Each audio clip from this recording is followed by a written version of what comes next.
Hey friends, how's everyone doing today? So I'm coming on here because I have something that I want to share. Yesterday on my way home, I was having a conversation with the Lord, and it was very interesting and kind of eye-opening, and just kind of reminding me of that I'm not in a drought. Because that's kind of what I was kind of feeling like I'm in a drought, or like what is going on, because things are not like they used to be for me. And so in the midst, while we were talking, he was pointing out to me, and I was starting to recognize that, in my life, there have been some changes. I've gotten married. I have a daughter now. And so life changes, right? So it's all about adjusting. So I've been adjusting.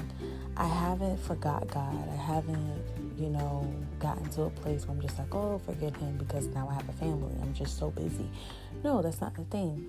But I think sometimes we can get into that place where we are adjusting, right? And in our minds, we put that as the priority and say, okay, I need to tend to this because this is something new, something I have to do it right now. And it almost feels like you have no time for God. Like I remember when I was in church, and how when I was single, they was like, girl, enjoy your single life because when you get married, it's going to be so different, this and third. So they used to say, make sure that you spend all the time with Jesus because you're not going to be able to spend that same time and this, that, and the third. And so I understand that now, that it's not the same, but I don't feel like we should punish ourselves for it or beat ourselves up about it. And I think that some of us get like that because of the adjustment, because of the changes in our lives.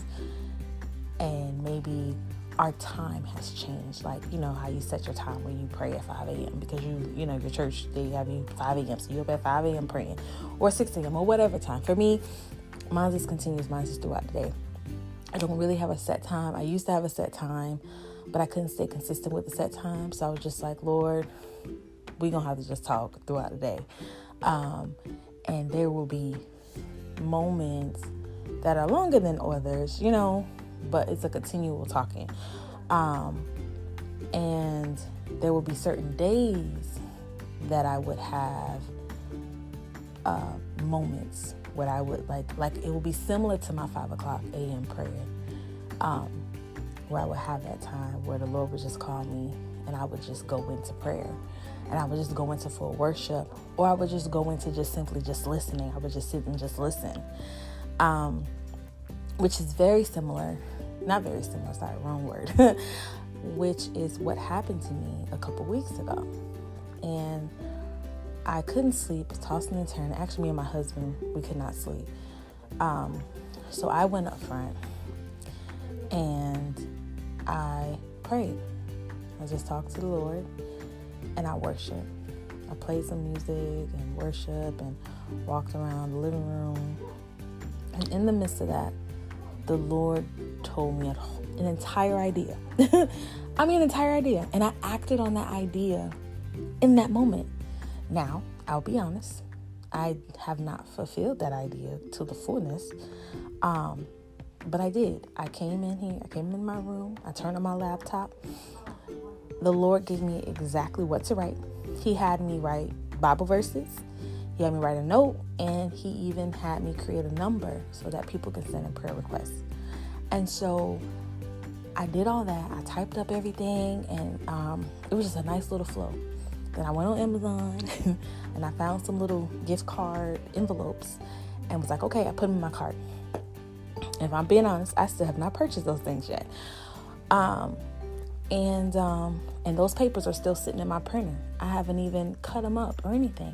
So I haven't acted on the idea. I did in that moment when he was telling me, I did that part, but then I didn't finish. So in those moments, you would be like, later on, you'd be like, oh my God, I've been procrastinating. Like, Lord, you told me to do this and I'm not doing it. And then you start beating yourself up. Then you start, comparing yourself to your old self. Doing a lot of comparisons to how you used to be. Oh, I remember when I used to be this, I used to be that. Well, now you're completely different. You're a completely different person, spiritually, naturally, and everything. And I think that was something, and that was a revelation that the Lord gave me last night, that I'm going through an adjustment in my personal life. Well, yeah, personal life. But in the midst of that, He still hears my prayers. He still talks to me.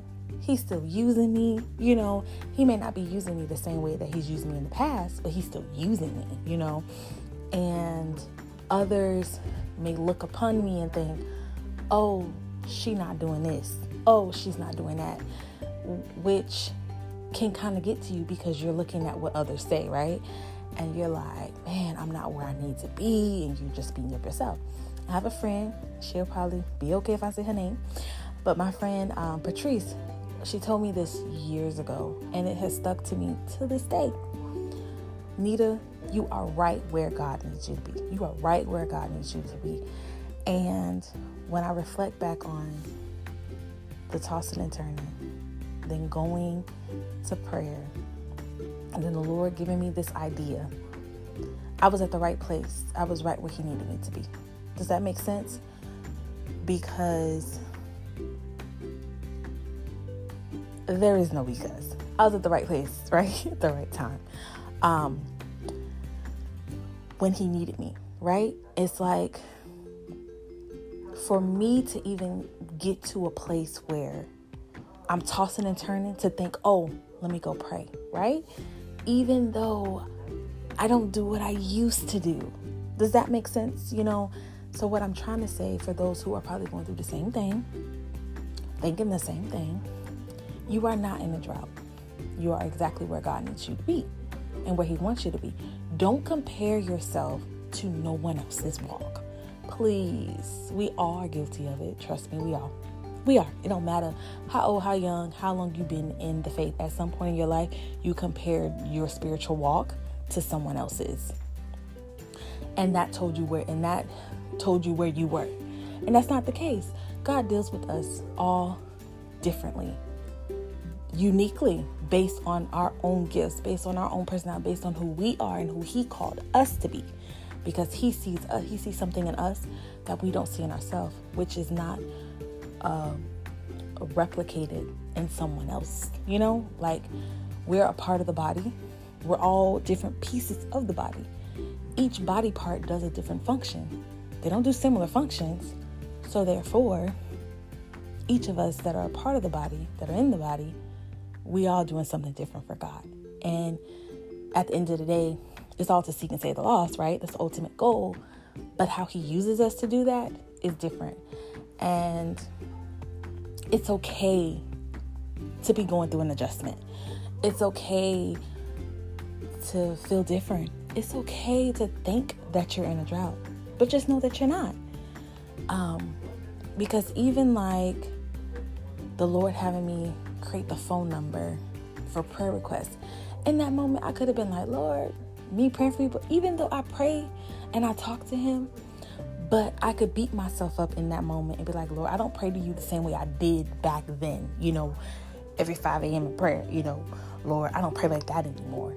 I still pray. I still intercede, but it's not the same, because I'm comparing it. But then I was reminded that I'm not the same person that I was back then either. So how I do things now is completely different, And so you can limit yourself, or you can hinder yourself because of your doubts, your insecurities, and how you may feel about something because of you looking at someone else, or you comparing yourself to how you used to be. And I'm just here to say, don't look at none of those things. Be in the moment right now. Be in the moment now and trust God. Talk with God and ask Him what it is that you want me to do today and going forward. Not something in the past. Now, no, because you have done so much in the past, a lot of things are innate. Just like how, an example, me tossing and turning, I instantly was like, okay, I need to go to prayer because it's something that I used to do, So it's like there are certain things that are innate in us because we did them so much. That's just like when you read the Bible, you got it in you. Then you out in the streets and you ministering to people and Bible verses just come to you because they're in you. They're a part of you. But that's something that you did in the past, right? That you're now using now in the future. So I'm saying don't look back and look at it as a hindrance because you're not who you were. Look at who you are today and who God has called you to be today, which is very different from that person, And for me, when I look back at the person that I was, my mind was not as clear as it is today. Knowing who God is and understanding who He is in my life is completely different than back then. Back then, who God was and who God is to me was based on what other people said. It was not based on my own personal experiences, my own personal time with Him. It was, although I was praying 5 a.m. prayer, although I was doing all those things, I was still living off of others, pastors, mom, grandmother, different people that had influences in my life and mentors and different things like that. I was living off of that, of their experiences and comparing their experiences with things that I would experience and say, oh, okay, I'm in the right place, right? Instead of acknowledging that this is what I'm going through right here. Although it may be different to them and they may not recognize it, they may feel like, girl, what are you doing? As long as God is in it and God is in the midst of it, there's nothing wrong with that. Because that's what God has you doing. And I think sometimes we can get caught up in what other people say. And sometimes some people can hinder you because of what they feel, what they believe. They look at you and be like, what are you doing? But then when we were in church, they used to preach all the time about stepping out on faith, right? And trusting in God and how God can call you to do some crazy stuff. And they would say, God will have you do something. And you'd be like, what, Lord? You want me to do this? That's the same thing. I'm this individual doing something completely different and somebody else on the outside looking in thinking like, girl, what are you doing? And when they look at that, see, adjusting, my baby in there crying. But you can do that. They're looking at you like, girl, what are you doing? That is that same example that the pastors give when they say sometimes the Lord have you do some crazy things that even yourself don't understand. And so it's all in the process. It's all in the adjustment. But as stated, sorry if y'all can't hear me anymore. She's crying, but she's with her dad, so she's good. But just know that that everything is going to be okay. What you're doing right now, what you're facing right now is going to be okay. Just trust in God in the midst of that. So I'm going to end with this here because I don't know exactly what's going on with my daughter at the moment. And now she's coming to me. So y'all have a wonderful night. I pray that this has blessed you all. And yes, y'all have a great night.